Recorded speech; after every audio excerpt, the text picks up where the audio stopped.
Welcome back, digital watch fans, to Vintage Digital Watches.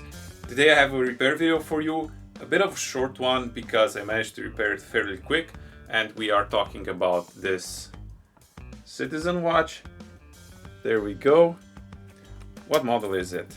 So it's a 504092, and I managed to buy it in a lot that came with another Seiko. But let's go to the bench and see what it needed to be done. And here we are with the watch on the bench, and it came in this bag and it was in pieces, and the guy I got it from said it wasn't working. I inspected the module and did see it seemed to be in good condition, and these are built fairly well. And I also saw that this was dismantled. And it made me quite content for a bit, because I know that this is a spacer for a polarizer. Yes, polarizers in really early Citizens were not attached to the LCD, so they weren't glued on. They were actually laid over, and they had this plastic spacer in between them. So, which meant that this watch was missing its front polarizer. So if you put a battery in it, no matter what you try to do, press on the buttons, do whatever, you will not see anything come up on the screen unless you have a polarizer. And I fitted a battery in it, and then laid the polarizer, and lo and behold, it was actually showing signs of life. So there you go. But evidently there is something up with the watch. Let's strip it down and see what we are faced with, see if we have any obvious damage.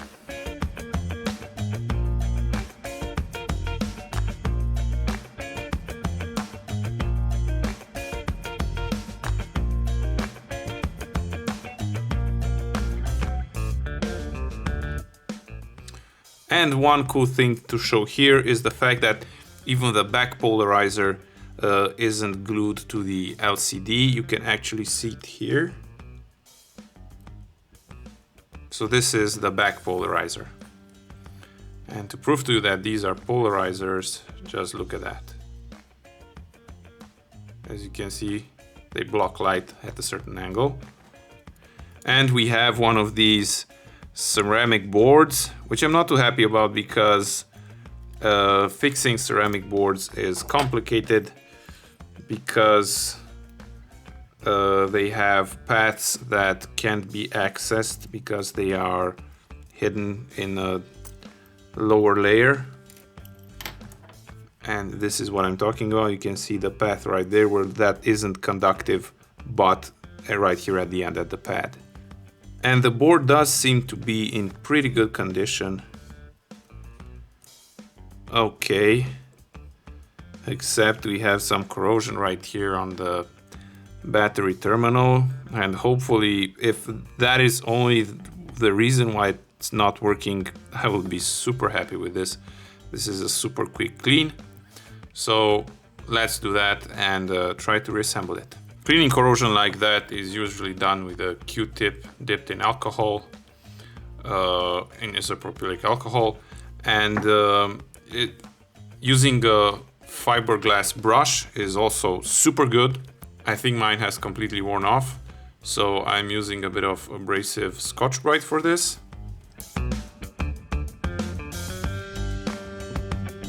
And as you can see, it did come off. Then it's good to get the entire board clean with the alcohol. And you can see on the tip of the Q-tip that dirt is already being cleaned. We'll go through the entire board just to make sure there is no other debris.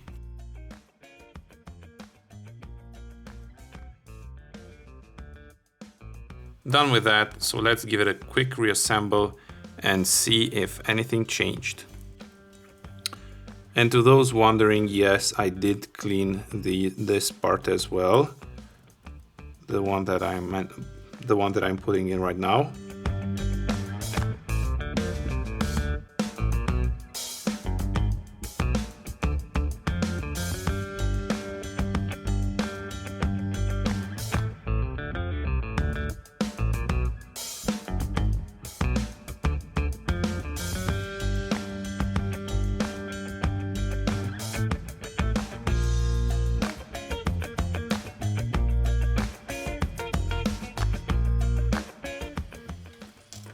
Okay, so here we are at the moment of truth. And let's put on the polarizer and see if we have any improvements. And yeah, there we go. Apparently we have an issue with the LCD. Yeah, and I think I know what happened here. I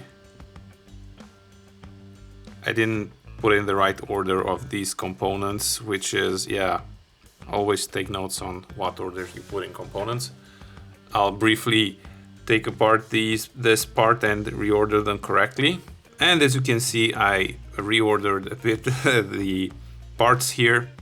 I could have edited this out, but I didn't want to leave it in just to show how much care should be taken when you assemble a watch.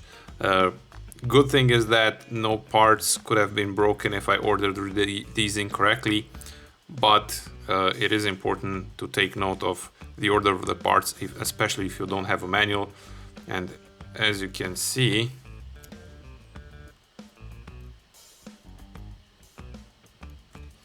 the watch is working. Now all I have to do is either go for a glue-on polarizer or cut out this part and add it to the watch.